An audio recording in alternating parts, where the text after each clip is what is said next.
하나님 만나는 길 대신 참 선지자 그리스도이십니다. 예수님은 죄와 저주에서 해방하신 참 제사장 그리스도이십니다. 예수님은 사단의 세력을 멸하신 만왕의 왕 그리스도이십니다.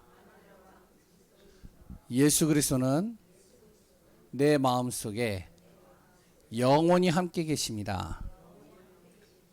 예수 그리스도 모든 문제 해결자이십니다. 아멘. 오늘도 예수 그리스도 안에서 날마다 이 고백이 되어지는 귀한 분들 되시기 바랍니다. 정말로 답을 얻고요, 응답받는 삶이 되어지시기 바랍니다. 오늘은요, 맥주 감사절이에요. 근데 좀 조촐하죠. 그리고 오늘 말씀은 사도행전 2장 1절에서 4절 말씀입니다. 여기에 보면 오순절 날이 이미 이름에, 여기서 오순절을 무엇으로 얘기를 하냐면 예전에 77절, 그러니까 이제 6월절 지나고 49일 지난 그때 바로 50일 되어지는 그 시간을 77절이라고 그래요. 그리고 이제 신약 때는 오순절, 지금은 이제 그걸 맥주 감사절로 이렇게 지키게 되어지죠. 그런 이 말씀 속에서 오늘 또 하나님이 우리를 인도하시는 감사하는 절기 예배가 되어지시기 바랍니다. 제가 오늘도 이제 감사의 메시지를 또 이제 간간히 나올 텐데, 어떤 분들은 그래요. 목사님, 저는요, 속으로 저는 날마다 감사한데요. 이런 분들이 있을 겁니다. 그런데요, 하나님은 날마다 우리가 감사가 되어지지만 매년에 3번은 어떻게 되냐, 감사의 축제 예배를 드리라고 그랬어요. 그러니까요, 감사는 감사한데 어떻게 하면 그 감사가 축제가 되도록 예배를 드리래요. 그걸 3번을 6월절, 오순절, 수장절, 다시 얘기하면 부활절, 맥주감사절, 추수감사절, 이때는요, 축제와 같은 감사 예배라는 것이죠. 대부분의 많은 사람들은 어떻게 살면 삶에 굉장히 눌려 있습니다. 뭔지 모르게 중압감에 눌려 있어요. 그랬던 어른들은요, 부모들은요, 책임감이라는 단어가 들어오니까 계속 눌리는 거예요. 그래 또한 환경과 현실을 보면요, 되게 힘들어요. 왜냐면은 자꾸만 어려워진다 그러지, 경제는 제대로 안 돌아가지, 또한 내 나이는 점점 들어가지, 할 수 있는 일거리는 점점 줄어들지. 그러니까요, 환경과 현실을 보면요, 굉장히 힘들어지는 거예요. 그리고요, 이 사람 저 사람에게 또 치입니다. 간신히 또 직장에 들어가고 간신히 내가 또 사람과의 관계 속에 들어가게 되면 어떡하냐, 이 사람에게 치이고 저 사람에게 치여. 그래서 거기서 내가 살아남아야 되니까. 왜냐면 안 그러면 우리가 또 잘릴 수도 있고요, 우리가 또한 그 경제활동까지도 못할 수 있기 때문에 여기저기에 막 치이는데도 참는 거예요.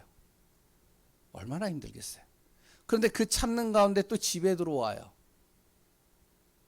그러면요, 집에서도 이제 어떡하냐, 좀 누려야 되는데 집에서도요, 이게 장난이 아니잖아요. 자녀도 그렇고, 그리고 또한 같이 사는 분도 그렇고, 서로가 자신도 모르는 현장에서 치이잖아요. 이 사람 저 사람에게요. 이 사람들이 가정에 모입니다. 그러면 어떻게 되겠어요? 그리고요, 문제는 끊임없이 오는 겁니다. 해결하면 해결할수록 이게 나아져야 되는데 또 다른 문제가 계속 오는 거예요. 그런데 이런 상황 속에서요, 감사가 기대가 될까요? 절대 안 되겠죠. 감사하라? 쉽지가 않죠. 감사절기를 마음에 담고 축제처럼 예배 드릴 수 있을까요? 잘 안 되겠죠. 그런데 이렇게 감사 예배로 축제 예배 같이 드리는 사람이 과연 몇 명이나 될까요? 우리 교회 안에서도요. 쉽지는 않습니다, 이게. 우리 교회도 마찬가지입니다. 오늘 맥주 감사절이라고 하는데, 뭐냐면 맥주 감사절 하면은 현수막 그냥 붙여놔요. 그럼 오늘 맥주 감사절이구나. 지난주에 주일 헌금 봉투에 주일 주보에다가 맥주 감사 헌금 봉투 딱 넣어 놓습니다. 그러면 다음 주에 맥주 감사 예배구나. 그러면 어떠죠? 조금 더 헌금하는 거에서 조금 더 헌금을 집어넣고 내는 겁니다. 이게 다예요. 맥주 감사절. 끝이에요. 더 이상 없어요. 그런데요, 하나님께서 이 절기를 매년 지키라고 그랬습니다. 3번 꼭. 근데 그걸요, 예수님께서도 이 땅에 3년 반 공생애를 하고 자신의 살아있는 생전의 모든 삶 속에서 6월절 그리고 또한 맥주감사절, 추수감사절을 꼭 지켰습니다. 예수님도 지켰어요. 이 감사의 예배는, 이 감사의 축제 예배는 어떤 감사를 하라는 것이냐? 나의 먹을 것을 채우시고 인도하신 감사도 필요하지만 바로 영적인 감사입니다. 이거를 항상 놓치지 말라는 거예요.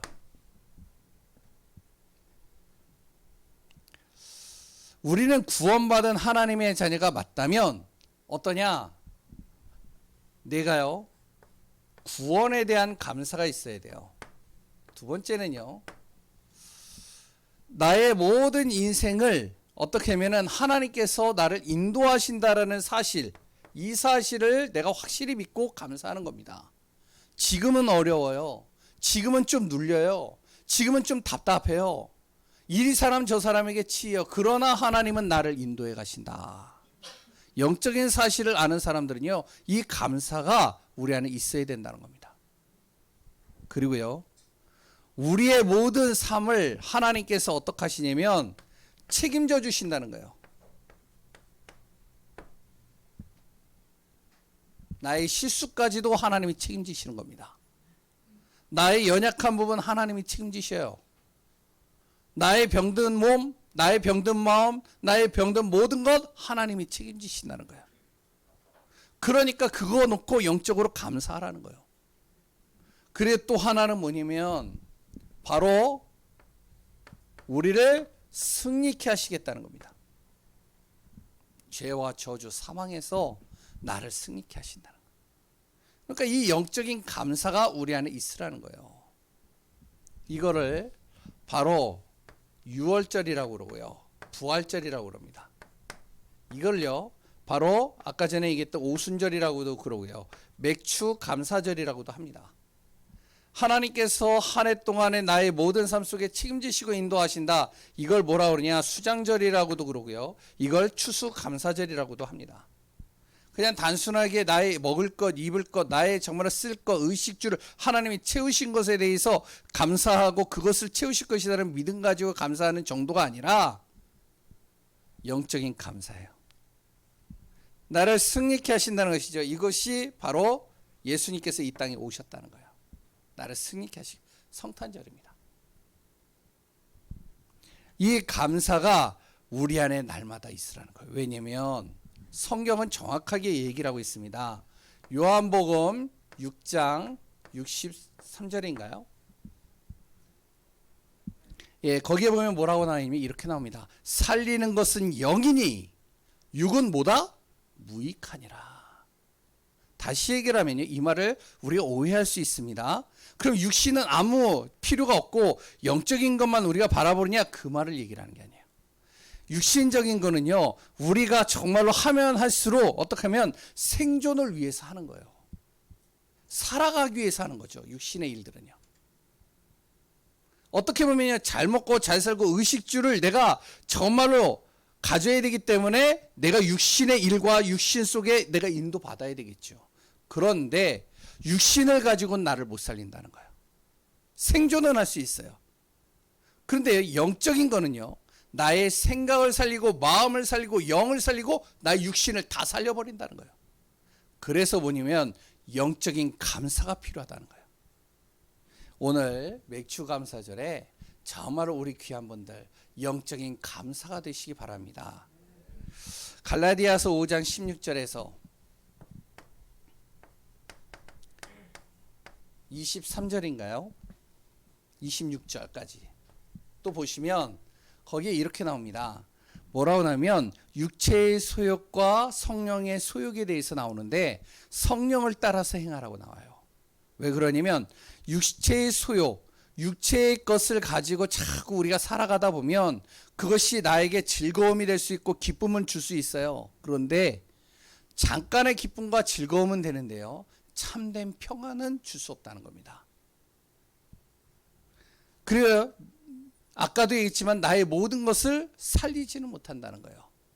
오히려 그 육체의 소욕을 계속 따라가다 보면 거기에 눌리고 찢기고 내 한계에 부딪혀가지고 힘들고, 그랬던 어느 정도 내가 성공을 하면 허무해지고 답답해지고, 그리고 쾌락을 즐기고 막 하는데요, 내 몸과 마음과 생각은 다 무너지고 어떻게 되냐, 점점 더 병들어가는 것이 많다는 겁니다.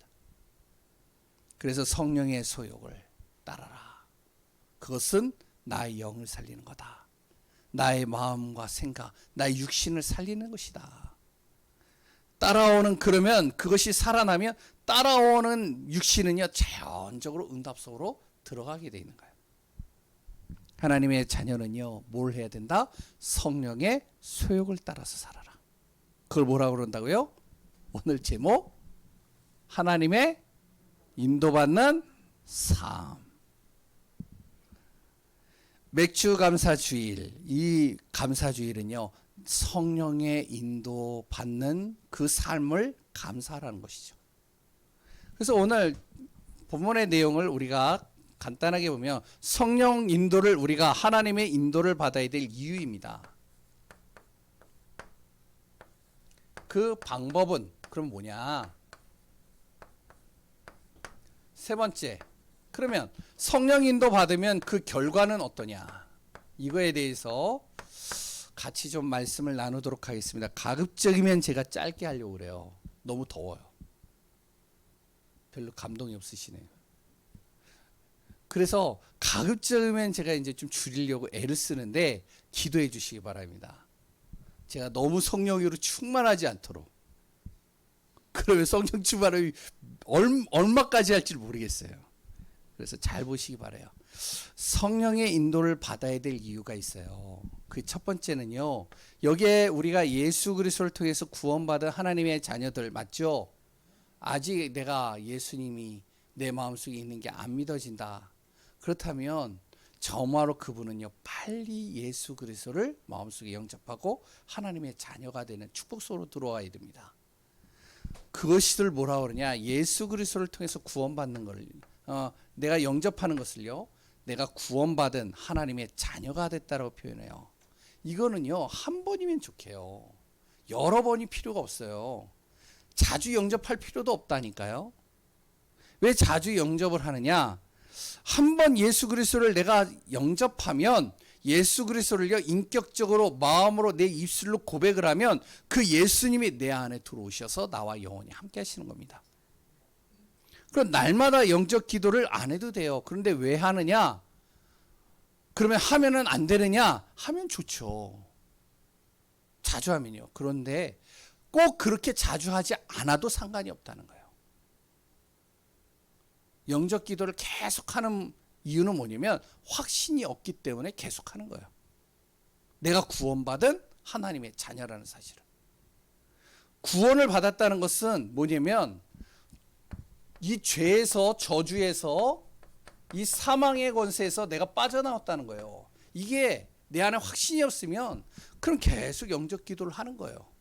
근데요, 내가 단 한 번 딱 예수님을 믿었는데 여기에 대한 확신이 있다 할 필요가 없겠죠.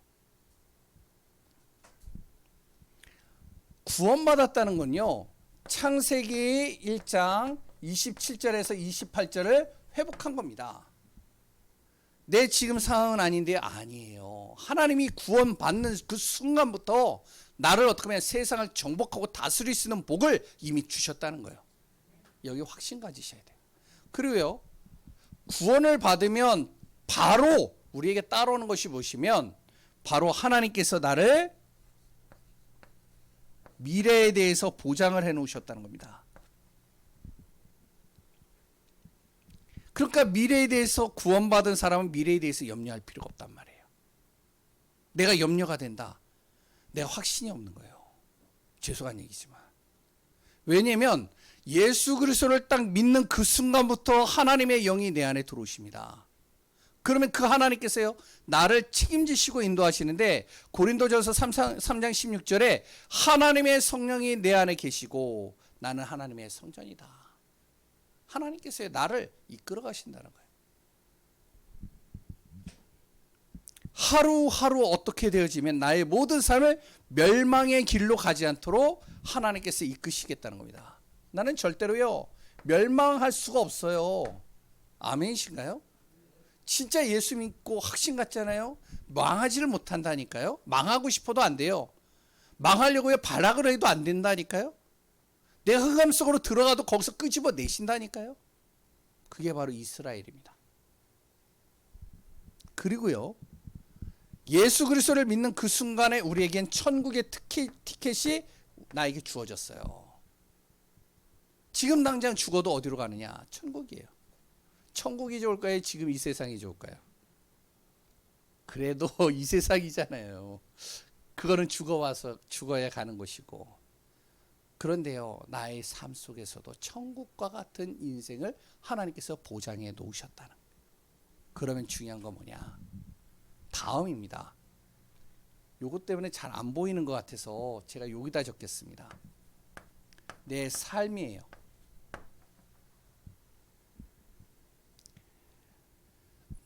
하나님의 자녀, 나의 삶은 어떻게 살아야 되냐? 날마다 이게 돼야 돼요. 응답받는 삶이 돼야 돼요. 그러면 요 두 가지는요, 예수 그리스도를 영접하는 순간 끝나버린 거예요. 이건 신경 안 써도 돼요. 이제 내가 진짜 예수님을 믿었다면 중요한 건 뭐냐? 나의 삶은 응답받는 삶 속으로 들어가야 돼요. 성령의 그 응답받는 삶이 어떤 삶이냐면 바로 성령의 인도받는 삶입니다. 많은 사람들이요, 응답을 받기 위해서 세상 사람들은 어떡하죠? 노력도 하잖아요. 경쟁도 하잖아요. 그래 또한 어떡하냐면은 여러 가지 내 자신을 또 절제도 하잖아요. 내가 하고 싶은 거 절제하고, 그래 또한 나름대로 경쟁하기 위해서 정말로 거기서 고군분투하고, 그래 또 나름대로 내 자신이요 노력해가지고요 열심히 노력을 해서요 정말로 그 안에서 얻어지고 찾아지는 것을 누리는 겁니다. 이게 응답이라고 얘기를 해요. 근데요, 이 응답과 비교가 되지 않는 것이 무엇이면 어떤 것이냐면 정말로 성령인도 받는 겁니다.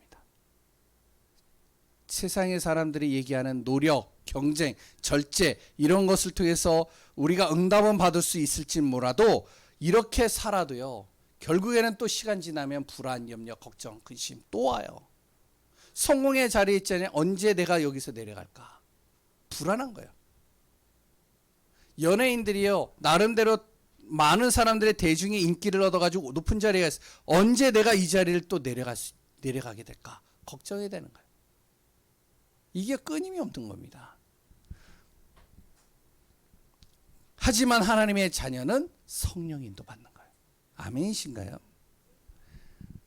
성령 인도 받지 않으면 어떻게 되는지 아세요? 아까 전에 얘기했죠. 망하지는 않아요. 구원받으면. 그런데 어떻게 되면 성령 인도 안 받으면요 광야 같은 40년을 거쳐가야 됩니다. 무슨 말이냐면 이스라엘 백성들이요 애굽에서의 노예 생활을 하는 거예요. 너무 힘든 거예요. 그러니까 하나님 앞에 기도를 하는데 하나님께서요 모세를 통해서 이들을 출애굽하셨어요. 그래가지고 홍해를 건너서 쭉 가가지고 이제 이들의 목적지는 가나안 땅이에요. 가나안 땅까지 갔어요. 들어가면 돼요. 들어가면 되는데 이들이 어떠냐? 성령 인도를 안 받아요. 하나님의 인도를 안 받는다니까요. 하나님의 인도를 안 받고 가나안 땅에 딱 가보니까 와 거긴 거인들도 살고 성도 높고 우리들은 거기에 비하면 메뚜기고 우리 여기 들어가면 우리 죽는다 못 들어가겠다. 하나님은 들어가려는데 인도 안 받는 거예요. 그러니까 어떡하냐. 결국에는 불평불만하면서 하나님을 원망하고 모세를 원망하고 그러면서 우리 다시 돌아가자 애굽으로 그러면서 막 사람들의 여론이 다 그쪽으로 몰리는 거예요. 결국에는요 이들이요 광야에서 40년을 보냅니다. 그것도 힘들게 보내요. 그리고 두 번째는요 이스라엘 백성들이요 하나님께서 정말로 원하시는 일을 보다도 곳곳에다 우상을 숭배하고 하나님은 온데간데 없고 예배도 온데간데 없고 제사장과 그랬던 무리들은 하나님께 예배드리는 것도 사라져버리고 그러니까 예배드리는 그 제단이요 다 녹슬어 버렸어요. 먼지가 잔뜩 꼈어요. 예배를 안 드리고요.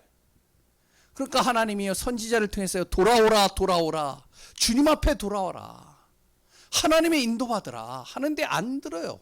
결국엔 어떡하냐. 결국에는 바벨론에서 철저하게 망해버립니다. 자기 자식 뺏기고요. 자신의 모든 재산 몰수당하고요. 예루살렘 성전 무너져 버리고요. 완전히 황폐해져 버리는 거예요. 그런데 망했느냐? 아니요. 70년 동안 그렇게 고생하다가 결국에는 또 다시 하나님 회복하셔요.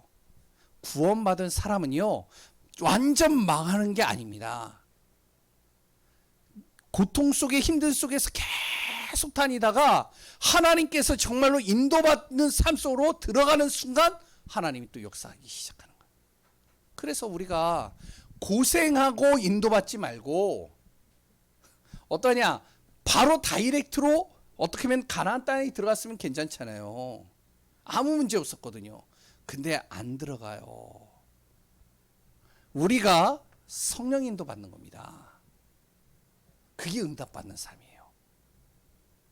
아멘이신가요? 진짜 맞아요 이게. 그러면 왜 성령 인도를 받아야지만 되는가? 간단하게 얘기를 하겠습니다. 1번 성령이 내 안에 내주하시기 때문에 예수 그리스도를 믿는 순간이에요. 하나님의 영이 내 안에 있다니. 그러니까 하나님의 영은 어떡하냐? 나의 생각보다 더 높습니다. 나는요 현재만 보지만 하나님은요 하나님의 영은요 나의 과거 현재 미래를 다 알고 계셔요. 그래서 맥주 감사 예배를 통해서 단순히 먹을 것을 주셨다라는 감사보다 내 안에 성령께서 나를 인도해 가신다. 이거에 대해서 항상 우리가 잊지 말라는 거예요. 그래서 성령 인도 받으라는 거예요. 성령이 내 안에 계시기 때문에. 두 번째는요. 성령만 계시는 게 아닙니다. 요 사단이라는 존재도 있어요. 이게 영적인 존재거든요. 하나님을 믿지 않는 사람들이 이거 안 믿어요. 근데 하나님을 믿는 사람들은요. 영적인 것을 알아야 돼요. 이 사단이라는 존재가 있다니, 이 흑암이라는 존재가 있다니, 이 흑암과 사단 때문에 우리가 어떻게 하냐? 성령 인도 받으라는 거예요. 창세기 3장의 주범이 누군지 아세요? 창세기 3장 주범은요 아담이 선악과를 따먹은 것이 주범이 아닙니다. 이 사단이 주범이라니까요. 사단은 어떻게 해서든지 하나님 인도 못 받도록 만들어요. 거기에 어떻게 하면 사람들이 우리가 쉽게 속는 겁니다. 여러 가지로요. 그렇기 때문에 이 존재가 있기 때문에 성령 인도 받으라는 거예요. 세 번째, 성령께서는요 우리에게 가장 좋은 것을 주시기 때문에 성령 인도 받으라는 거예요. 그래서 사도행전 1장 8절에 성령 충만 받으라. 오히려 성령 충만을 놓고만 기도해도 된다. 왜? 그러면 성령께서 나를 가장 좋은 것으로 이끌어가니까요. 두 번째, 바로 마가복음 14장 37절에 성령 인도 받기 위해서 깨어 기도해라.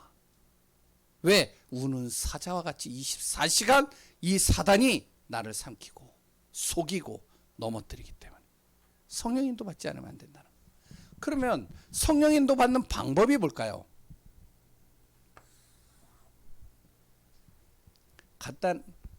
간단하게 보면요 하나님의 약속의 말씀을 붙잡는 겁니다. 광야 같은 그 현장에서는요 이스라엘 백성들이요 하나님의 말씀을 딱 우리같이 이렇게 성경이 없었기 때문에 하나님이 주시는 말씀을 붙잡는데 어떻게 붙잡냐면 언약궤를 보면서 붙잡는 거예요. 성막을 딱 보면서 붙잡는 거예요. 뭐냐면은 이스라엘 사람들이 광야에서 생활할 때 어떻게 하냐면 가운데에 어떻게 하냐면은 이 성소를 만들어 놓고 성막을 딱 만들어 놓고요. 모든 주변에다가 다 어떻게 하면 집을 만들습니다. 천막을 치는 거죠. 그 천막인데 천막의 모든 문, 천막의 모든 창 어디로 향하게 했느냐? 성막이 보이도록. 그래서 항상 성막을 바라보라는 거예요.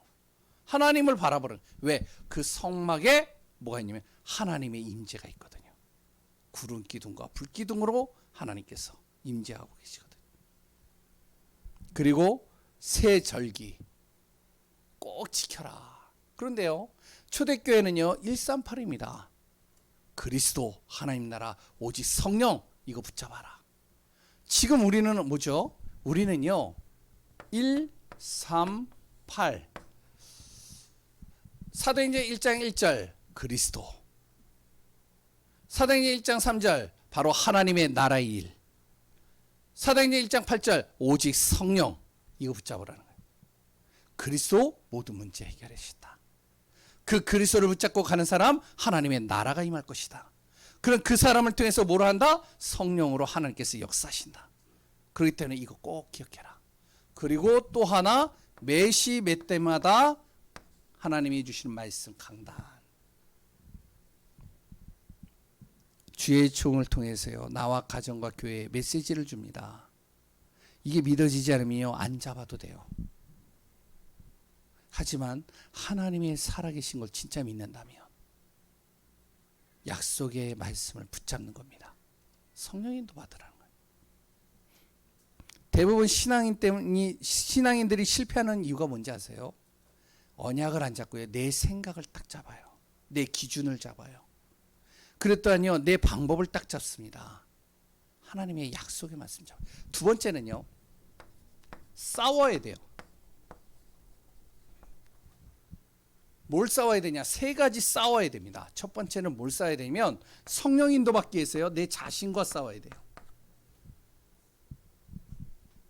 내 자신의 고집, 자존심, 숨은 동기, 경험들 다 내려놔야 돼요. 성령 인도 받으려면 말씀 앞에서 내려놔야 됩니다. 내 경험으로 볼 때는 안 돼. 내 생각으로는. 그랬도 아니요 누가 좀 자기를 이렇게 좀 힘들게 하면은 자존심 때문에, 고집 때문에 성령 인도 안 받아요. 싸워야 됩니다. 세상과 싸워야 돼요. 이 세상은요 자꾸 나를 유혹합니다. 좋은 것으로 막 유혹을 해요. 그러면서요 어떻게 하나님 모르도록, 하나님 떠나도록, 성령인도 안 받도록 자꾸 속인다니까요. 세상과 싸워야 돼. 하나님보다 일리, 하나님보다 육신의 욕심이, 하나님보다 세상의 즐거움이 앞서서는 안 돼요. 성령인도 받아야 돼. 그리고 뭐하고 싸워야 되느냐? 이 사단과 싸워야 돼. 24시간 이 사단은 잠도 안 잡니다. 이 사단은요 영적인 존재예요. 그렇기 때문에 우리가 잠잘 때도 속여요. 이놈은 잠을 안 자게 돼. 잠잘 때도 어떻게 하면 내 생각 속에 딱 들어오사. 그리고 또 아니요 내 삶의 관계 속에서, 그리고 또한 나에게 문제를 가져다 주면서 자꾸 나를 속이는 거죠. 그래서 싸워야 된다는 거예요. 세 번째, 그러면 뭐를 하냐? 이걸 가지고 오로지 기도하라는 거예요. 이게 성령인도 받는 방법입니다. 기도 시간을 늘리면 늘릴수록 정말로 성령인도 받는 게 쉬워져요. 그래서 우리 성도님들이요 진짜 아무리 바빠도요 진짜 약속 딱 잡고요, 말씀 잡고요, 어떻게 하면 오로지 기도 속으로 들어가세요. 그게 성령인도 받는 방법입니다. 막 불이 내리고 막 여러 가지 기적이 일어나고 이렇게 하면서 그걸 따라가는 게 성령 인도가 아니에요. 성경은 정확하게 얘기했어요. 언약의 말씀, 약속의 말씀 딱 마음에 달아. 그리고 세 가지 싸움을 꼭 해라. 왜? 이거는요 자꾸 내가 말씀 못 붙잡도록 만드는 것들이거든요. 그렇기 때문에 이 말씀 붙잡고 기도해라. 그러면 그 결과, 어떤 결과가 오느냐? 바로 사도행전 2장 1절에서 47절의 결과가 우리에게도 오게 되어져 있습니다. 어떤 결과가 오냐면요. 사도행전 2장 1절에서 4절 성령이 역사하셔요. 불같은 바람과 같은 역사가 일어난다고 표현하고 있는데 간단하게 하면요. 뭐냐면은 재창조의 역사가 일어나는 겁니다. 나의 틀이 바뀌는 거예요. 갈릴리 촌 사람들이 모였어요. 마가다락방에서 이들이 오로지 기도합니다. 그런데 이 오로지 기도하는 이 사람들의 틀을 싹 바꿔버렸어요. 재창조시키는 거예요. 나의 지금 우리 성도님들이요 꼭 기억해야 됩니다. 나의 틀을 가지고는 세계보고만 못해요. 나의 생각을 가지고 가족보고만 진짜 못해요. 내 지금 수준을 가지고는요 내가 산업의 응답 못 받습니다. 죄송한 얘기지만요. 진짜 그래요. 그런데요 성령께서 나의 틀과 나의 수준과 나의 모든 것을 재창조시키면 가능한 겁니다. 그러면 따라오는 게 뭐냐? 재창조가 되면요 2장 9절에서 11절입니다. 5절부터 보겠습니다. 이게 더 나을 것 같아요. 이들이요 성령의 충만함을 받고 성령의 인도를 받으면서 기도하고 있는데 어떤 일이 일어나냐면 오순절 날이 딱 임한 거예요. 오순절은 뭐냐면 아까 전에 얘기했죠. 하나님이 구약시대에 이스라엘 백성들에게 세절기를 꼭 지켜라. 그 중에 오순절. 이 오순절 때는요 각 나라의 많은 나라에서요 유대인들이요 예루살렘으로 모이는 겁니다. 왜? 절기 예배 드리려고. 그러니까 다 모이는 거예요. 1년에 3번은 모이니까. 그럼 모였어요. 그럼 예루살렘이 중심이 축이 되는 거잖아요. 예루살렘 중심으로 모인 거잖아요. 이들이 모여가지고 거기서 예배를 드리는 겁니다. 예배를 드리려고 모였는데 이상하게요. 예배를 드리고 있는데 그 좀 거리가 좀 되어 있는 거기에서요. 막 뭔가 이상한 소리가 들리는데 무슨 소리가 들리면 자기가 살고 있는 나라의 말들이 계속 들리는 거예요. 그 좁은 곳에. 근데 그냥 말이 아니에요. 잘 들어보니까 성경에 나오죠. 하나님 나라의 일에 대해서 자신들의 언어로요. 막 뭔가 막 웅성웅성 하면서 나오는 거예요. 이들이 이게 뭐냐? 도대체. 그래? 한번 가보자. 그래서 그 사람들이요. 15나라에서 모인 사람들이 이 사람들이 옮기기 시작하는 겁니다. 어디로요? 마가다락방으로 모이는 거예요. 뭐죠? 예루살렘이 중심이 되어져야 되는데 예루살렘 그 성전이 중심이 아니라 헤롯이 만들어 놓은 성전이 아니라 마가다락방이 중심이 돼버린 거예요. 여기를 다 모이니까요. 우리가 성령 인도 받는 방법이 어떻게 하는지 아시죠? 말씀 잡고요. 진짜 내가 하나님의 사실적인 믿음 가지고 정말로 기도하고 있으면 하나님이요 현장에 나를 주역으로 만드십니다. 내가 아웃사이더였어요. 내가 별 볼 일 없는 사람이었어요. 아무도 나를 관심 없어 하는 사람이요. 갈릴리 촌 사람들처럼요. 저들이 갈릴리 촌 사람들인데 저들 안에서 우리 목소리가 나온다. 뭐냐 이거 가보자. 주역이 돼버리는 겁니다. 그러면 어떻게 되어지죠? 주역이 되니까요. 말씀 잡고 기도하고 있는데 그 말씀을 왜 잡죠? 성취되게 해달라고.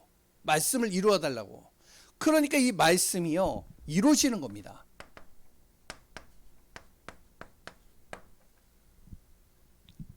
거기에 그런 말씀이 나옵니다. 구약의 말씀이 이사야에게 말한 말씀이 그대로 성취되는 거예요. 요엘에게 말한 말씀이 그대로 성취되는 거예요. 예수님께서 이들에게 약속하신 말씀이 15나라 사람들이 와가지고요 말씀을 들으면서 이것이요 말씀대로 이루어지는 거예요. 어떻게 되어지죠? 2장 41절에서 42절에 이들이요 말씀을 들으면서 예수님을 영접하는 겁니다. 그러니까 3,000명이 예수님을 영접하고 제자가 되어버리는 거예요. 그러니까 어떻게 되죠? 마가다락방에 있는 문제들이 다 해결돼 버리는 거예요. 경제 문제요? 해결되는 겁니다. 내 후대 문제요? 해결돼 버리는 거예요. 내 삶의 문제요? 다 해결돼 버리는 겁니다. 그리고요 진짜로 예수님을 믿고자 하는 사람들이 계속 몰려드는 거죠. 그러니 당연히 뭐가 되어지죠? 감사가 되죠. 43절에서 47절을 보면 막 역사들이 일어나니까 감사할 수밖에 없잖아요. 당연하게. 이게 뭐냐면 이게 바로 맥주 감사절입니다. 영적인 감사예요.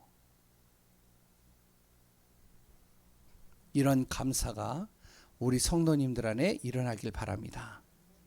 그래서 맥주 감사 주일은 성령 인도 받으라는 거예요. 날마다 성령 인도하시는 하나님께 감사하라는 겁니다. 그래서 맥주 감사절은요, 우리가 이제 뭐 예전에는 여기 볼이 이렇게 쫙 여기 현수막이 그림밖에 없는데 막 해놓고요. 그리고 강단에 이 화분 이렇게 딱 해놓고요. 그리고 또 아니요, 굉장히 멋있게 해놓고요. 그리고 또한 식사할 때는요, 완전히 축제처럼 식사하는데 필요해요, 우리 교회도 나중에는.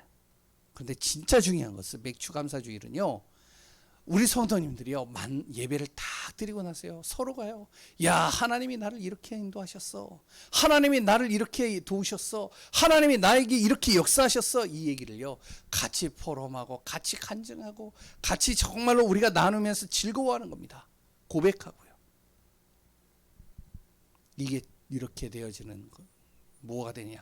교회가 축제가 되어버리는, 이런 교회가 되어지기를 기도합니다. 아멘이신가요? 예. 결론입니다. 히브리서 11장 1절에서 2절. 믿음은 바라는 것들의 실상. 정말로 우리가 바라는 것의 실상이에요. 보이지 않는 것들의 증거예요. 정말로 우리가 믿음으로 감사할 수 있는 귀한 분들 되시기 바랍니다. 데살로니가전서 5장 18절입니다.